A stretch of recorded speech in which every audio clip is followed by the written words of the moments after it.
Hi guys, so I've been painting a lot of the Warhammer Armageddon miniatures, and now it's time I need to start making some more scatter terrain for obviously, well, playing the games.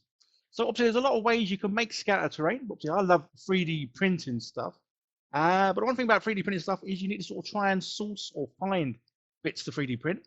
But obviously I would rather be able to make my own bits and pieces because that way it's fully customizable and it's fully, well, it's all my sort of designs and ideas. But alas, I have no 3D modeling skills whatsoever, but that's fine. You don't need them these days because with the help of Tripo AI, I'm able to make, well, whatever I want really.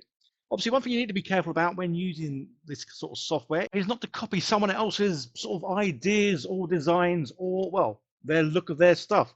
Because as we know, yet some companies really take offense to that. So I thought I would have a go at drawing what I need. And I got this little pad here to do some drawings in. I have to admit, this is probably the first time I bought a pad since, well, since being at school. So yeah, my drawing skills are pretty basic. But obviously, we'll see how we get on with me drawing what I need. And then using Tripo AI to turn my little sketches into, well, some 3D models that I can then print out. So as well as obviously not being that good at drawing, I'm also pretty slow. So a lot of this footage I will be speeding up because I say, even though this is a very simple idea, simple plan, it still took me a while to draw. And the great thing with Tripo AI is all I need to do is drag and drop my little drawing that I took a picture of into the software, push a button, and then it will turn my little 2D image into, well, a 3D image. And as you can see, yeah, not too shabby. Obviously, the great thing is I love orcs. So a lot of the terrain that I'm going to be building, it doesn't need to be precise, immaculate, or perfect. And if you click on the link in the description, you can sign up for Tripo and get a bonus 500 credits to have a little play with. Obviously, the more time you spend doing the drawing, then yeah, then it will be more perfect, the end result. But as I say, I haven't I haven't held a pen and bought a drawing pad for quite some time. Obviously, I am relatively old, so yeah, it's been a fair few years since I've done anything like this. But as I say, I am building and making stuff for my sort of orc kind of town, basically like a wasteland town. So yeah, things looking a bit rough and ready. It kind of sort of suits what I'm going for, really. And again, then it is as a case of dragging and dropping my little image, and it comes up with a say. I mean, how this stuff works, it's just amazing. Say, I've been around for quite some time, and technology, the last 10 years leaps and bounds. So I love how this works. Say, it doesn't take too long at all to turn my little 2D image into a nice 3D image, which I can then download and save as an STL.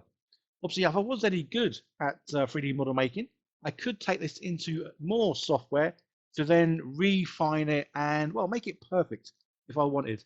But yeah, I'm happy with the results that I am getting. And it is as a case of, well, just keep thinking of what I want to make and then just drawing it. And say this way, I know I'm not copying anyone's designs. So yes, there's going to be no issues, no troubles, no problems with anything that I print and make because it's come from my head. So for this design, I was going for obviously like a damaged wall that's part covered with plaster, but obviously you can obviously see some of the bricks coming through. And again, say these are some very, very rough drawings. Yeah, I could try and obviously do a few more drawings, try and make things better. But yeah, the end result I'm definitely happy with. Obviously, it's made this quite thick, but that's fine because when we go into the slicing software, we can reduce the diameter or the depth of this. So yes, I say I fancied like a wasteland terrain town for my orcs, so that's why I've gone with a wasteland sign, which I've done, and obviously making some sort of fences, and that's exactly what I'm doing here. So again, we're talking very simple drawings. I think I drew exactly how I did when I was about 8 years old. I don't think I've improved any at all. But yeah, this is how the fence has come out. Again, it's taken my very shabby drawing and made it into a fence. Very thin looking, but again, this is the great thing about the slicing software when it comes to 3D printing. You can adjust sizes, make things obviously as thick and as wide and as deep as you need. So say a whole variety of ways you can save this. I obviously download these things as STLs because I can then just take them into my slicing software and 3D print them. But if I was going to take them into other software, then yeah, you got the option of downloading them into whatever sort of files you need. And here we go. These are the bits that are 3D printed, and I'm really impressed. So especially with the fence, because this literally was just a line drawing. And lo and behold, yeah, I've got some fence panels. I've got some a wall here, which is pretty cool. I've got my barrels, I've got my tires, and corrugated iron. Again, anything you can think of and draw, then yeah, Tripo AI can turn your basic drawing into a 3D model, which you can then download and save as an STL, which you can then print, which is great. So I did some rocks as well, which are pretty cool. Although I don't really use them too much in the scenery that I made. But yeah, everything else I primed in black, because obviously I'm going to do some dry brushing with silver to make everything have that sort of metallic look. But again, I'm just really impressed that from my very bad drawings, I can make terrain like this.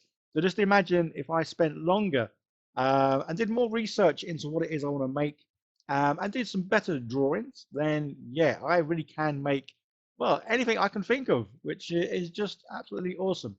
So a bit of dry brushing with silver. We'll do that to all the panels and the fences and everything else. Is going to look sort of metallic. Again, keeping it really simple. If you've seen any of my videos where I do terrain, you'll know that I do like making things look a little bit rough, ready, worn, used. Yeah, just beating about.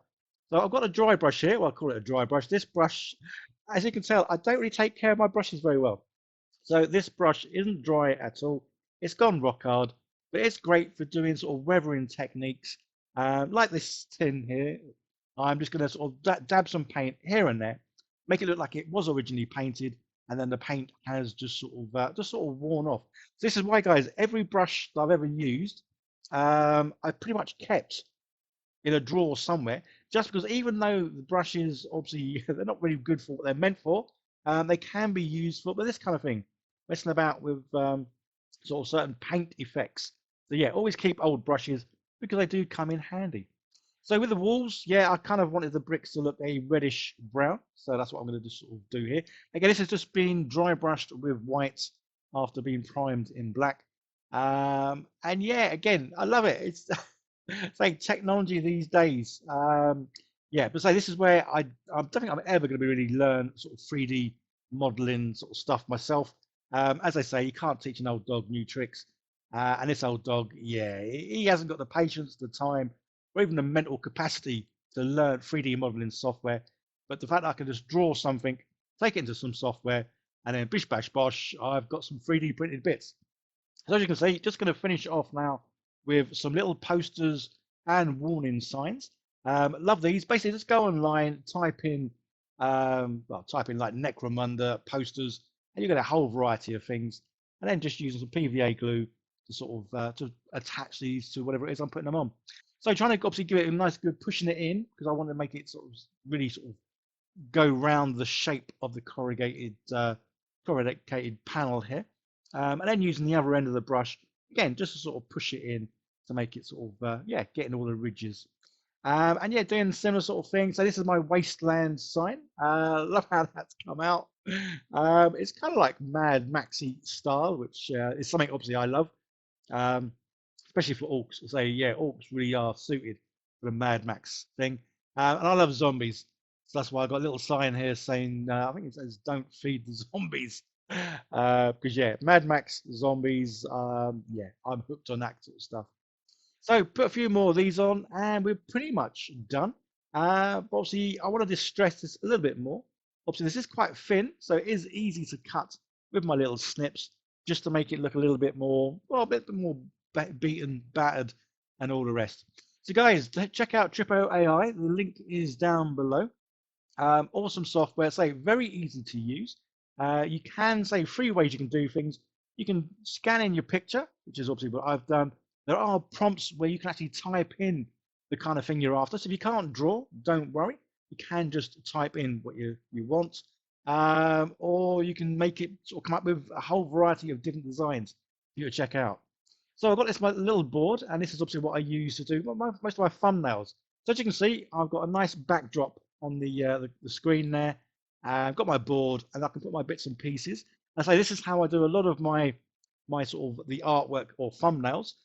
Even though I have had some people say that I'm using AI to produce the thumbnails, I do use AI to enhance the image that I take. But obviously, as you can see, yeah, I've just got a simple backdrop. I've got my board, and I can put my bits and pieces and my terrain. As I say, this didn't take too long at all. So just imagine the kind of terrain you can get if you took more time doing some drawings. But yeah, I just love the fact I can take my simple drawings, chuck them in Tripo AI, and then yeah, within a few minutes, I've got my bits and pieces, and I can literally make exactly what I need for well, whatever sort of board game it is I'm going with. Right, we'll stick a few of these rocks in the back, even though they don't look too good with this little terrain scene. But yeah, there we go. So that's it zoomed in and absolutely love it. So guys, don't forget to like, share, subscribe, leave comments down below. Let me know what kind of terrain you'd like to see me make, and I'll have a go at drawing it. Just for the fun of it, really, because as I say, my drawing skills, I'm great at copying things. You give me a picture, I can draw it almost perfectly. But you give me a blank piece of paper and ask me to draw even something simple like a giraffe, yeah, you'd get a fun looking giraffe. Although saying that, I might have a go at drawing some orcs. And have a go at making my own orc army and see how that comes out. But for now, yeah, I'm happy with the terrain that I've made. So guys, you take care and I'll see you in the next one. Bye for now.